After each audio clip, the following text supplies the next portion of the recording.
Hello friends, मैं हूं आपका दोस्त मेरी तरफ पर स्वागत है एक बार फिर से आपके अपने यूट्यूब चैनल में जिसका नाम है स्टॉक मार्केट डी कोडिंग।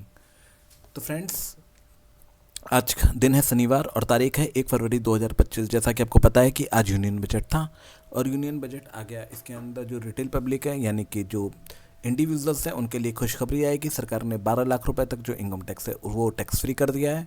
इसके अलावा बजट में कुछ ऐसा बहुत खास नहीं था जो मार्केट को पसंद आए। इस वजह से मार्केट में कोई बहुत ज़्यादा मूवमेंट नहीं आया। एक बार मार्केट नीचे गया था लगभग 150 पॉइंट, और बजट जब चल रहा था उस वक्त बाजार लगभग 100 पॉइंट ऊपर था। तो निफ्टी में जो टोटल रेंज थी आज पूरे दिन की वो 1 से 1.5% की थी। इसके अलावा बैंक निफ्टी काफ़ी नीचे गया था लगभग 800-900 पॉइंट, और वो वापस कवर हो गया। और जितने भी इंडेक्सेस गिरे थे वो वापस कवर हो गए।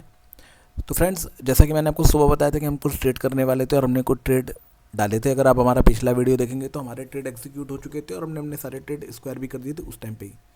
तो मैं आपको अपने ट्रेड की थोड़ा सा ब्रीफ बताना चाहता हूँ।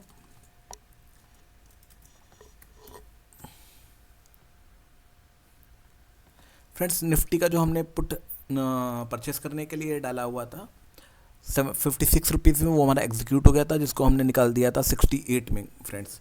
उसके बाद ये फिर बजट ख़त्म हुआ और जैसा कि आपको पता है कि उसका डेल्टा डिके हो गया पूरा, और अभी उसकी प्राइस हो गई है 27 और 28 रुपये। यानी कि वो इतना नीचे गिर गया, नीचे में 22 रुपये 85 पैसे तक का लो बनाया था। इसके अंदर अप्रॉक्सीमेटली अपने को 900 रुपीज़ का प्रॉफिट हुआ था ग्रॉस। इसके अलावा हमने SJVN शॉर्ट किया था क्योंकि SJVN आज ऊपर था कि गवर्नमेंट पावर सेक्टर के लिए कुछ करने वाली है। लेकिन SJVN बेसिकली क्या है, ये सतलुज जल विद्युत निगम इस कंपनी का फुल फॉर्म है, और ये कंपनी जो जल विद्युत बनाती है यानी कि हाइड्रो पावर क्रिएट करती है। तो इसमें कोई बहुत ज़्यादा ऐसा फ़र्क पड़ने वाला नहीं था मुझे लग रहा था, इसलिए जिसका प्राइस था उस प्राइस पे मेरे को लगा कि इसको शॉर्ट करना चाहिए। मैंने खाली 250 शेयर्स उसके शॉर्ट किए थे जो मैंने नीचे में फिर स्क्वायर कर दिया। तो इसके अंदर मेरे को प्रॉफिट हुआ था लगभग 850 रुपये का। जैसा कि आप देख सकते हैं, ये मेरा जो ट्रेड था ये हमने 10:37 पे किया था, 10:37 और 32 सेकंड पे, जिसमें हमने 250 शेयर्स सेल कर दिए थे। हमने इसको 12:24 पे जब बजट चल रहा था तो ये नीचे आ गया था, हमने 99 रुपीज़ और 51 पैसे में इसको वापस कवर कर लिया था। अभी इसका प्राइस चल रहा है 97.82 और नीचे में ये 95.16 तक गया था। टोटल हमको इसमें 825 रुपये का ग्रॉस प्रॉफिट हुआ है। इसके अलावा हमने जब जब गवर्नमेंट ने अनाउंस किया था कि वो 12 लाख तक टैक्स फ्री करने वाले हैं आम जनता के लिए, तो मेरे को लगा कि इस खबर को मार्केट बहुत अच्छे तरीके से डिस्काउंट करेगा और मार्केट के लिए बहुत अच्छी खबर है। तो उस टाइम पे मैंने 80 रुपये में इसका एक कॉल परचेज़ किया था, 23,800 का कॉल।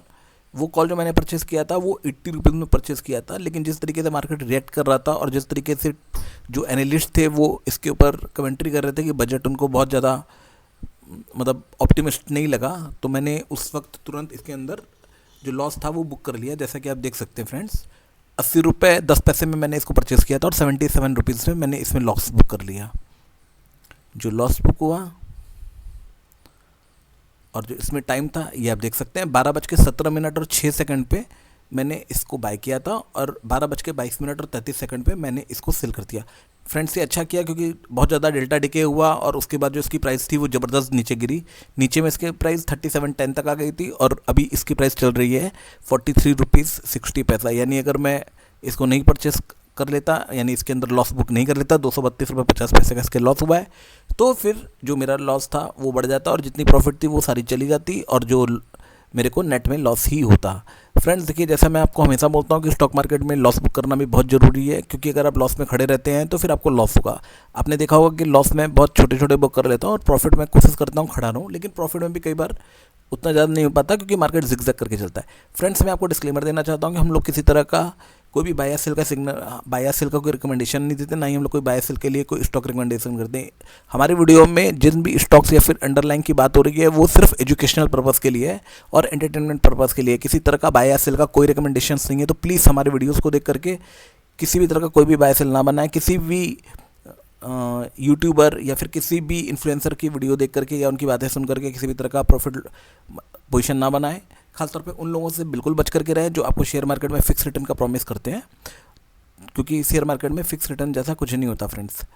तो ये था फिलहाल। इसके अलावा मैंने एक और ट्रेड किया था, जैसे कि मैंने आपको बताया था कि SRF मैंने मॉर्निंग में एक ट्रेड रखा था जो मैंने 40 रुपीज़ में बाय करने के लिए डाला था। तो जो 40 रुपीज़ वाला ट्रेड था फ्रेंड्स वो हमारा आ गया था, जैसा कि आप देख सकते हैं 39.80 का लो लगाया था। और जो हमने जो ट्रेड हमने सुबह डाला था, मतलब सुबह हमने प्लेस किया था, वो ट्रेड हमारा परचेज़ हो गया था। जो सुबह हमारा ट्रेड परचेज़ हुआ था, देख सकते हैं 40 रुपीज़ में परचेज़ हो गया, लगभग लोग के प्राइस के आसपास ही हो गया, जिसको मैंने 43-45 में मैंने निकाल दिया। वो ने इसलिए निकाल दिया क्योंकि मंडे को जो मार्केट ओपन होगा तो उस टाइम पे इसके अंदर, क्योंकि ये लाइफ टाइम हाई के आसपास चल रहा है, तो थोड़ा मूवमेंट आएगा। हालांकि मैंने आपको डिस्कस किया था कि ये मेरे को इसका सप्लाई जोन लग रहा है, तो अगर ये मेरे को वापस 40 रुपीज़ के नीचे मंडे को मिलेगा, क्योंकि इसकी टाइम वैल्यू डिके होती जा रही है, इस वजह से जो ट्रेड्स है वो थोड़ा संभल कर लेना पड़ेगा।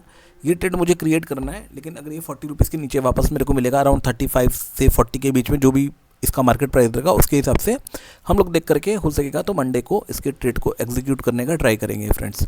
तो ये था फिलहाल इतना। इसके अलावा नेक्स्ट वीक में बीएससी का रिजल्ट आने वाला है, उससे रिलेटेड भी हम लोग एक ट्रेड करेंगे, लेकिन वो ट्रेड उसकी प्राइस के हिसाब से करेंगे, और वो जब हम ट्रेड करेंगे तो हम उसके बारे में आपको डिटेल में बताएंगे। तो फ्रेंड्स आज बजट तो था, लेकिन बजट के अलावा आज एक इंटरनेशनली जो इस साल की अभी तक की सबसे बड़ी जो न्यूज़ थी वो आने आई है आज।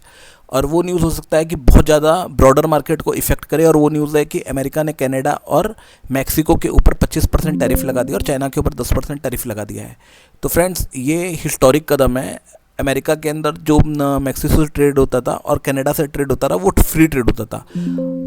जो अमेरिका में ज़्यादातर सब्जी और फल आते थे वो मैक्सिको से आते थे।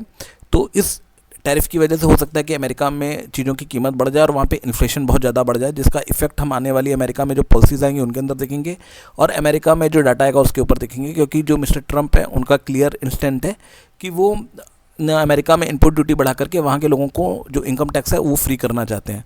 तो लेट्स सी ये कैसा प्ले करता है, और जो बाकी के देश हैं वो इसका रिटेलिएशन किस तरीके से करते हैं वो अपने को पता चलेगा जैसा जैसा वक्त बीतता जाता है। अभी इसके लिए कुछ कह नहीं सकते क्योंकि ये बहुत अनसर्टेनिटी है, क्योंकि इंटरनेशनल पॉलिटिक्स है। तो फिलहाल इस वीडियो में इतना ही। अगर आपको हमारा वीडियो अच्छा लगे तो प्लीज़ हमारे वीडियो को लाइक कीजिए, हमारे चैनल अच्छा लगे तो उसको सब्सक्राइब कीजिए और बेल का बटन दबाइए, ताकि आपको इस तरह के कंटेंट फ्यूचर में भी देखने को मिलते रहे फ्रेंड्स। और प्लीज़ हमारे वीडियो को लाइक कीजिए ताकि हमको मोटिवेशन मिले। फिलहाल इस वीडियो में इतना ही था। देखिए बहुत से ऐसे लोग हैं जो कमेंट्री करते हैं, लेकिन हम लाइव ट्रेड करके दिखाते हैं, और जो ट्रेड होता है हम फैक्चुअल बेसिस पे करते हैं। साथ ही साथ हम ये आपको बताना हमेशा बताते हैं, और अब फिर बता रहे हैं कि हमारे ट्रेड को देख करके कोई भी ट्रेड ना बने, क्योंकि ये सिर्फ एजुकेशनल पर्पज़ के लिए। और फिलहाल इस वीडियो में इतना ही फ्रेंड्स, थैंक यू।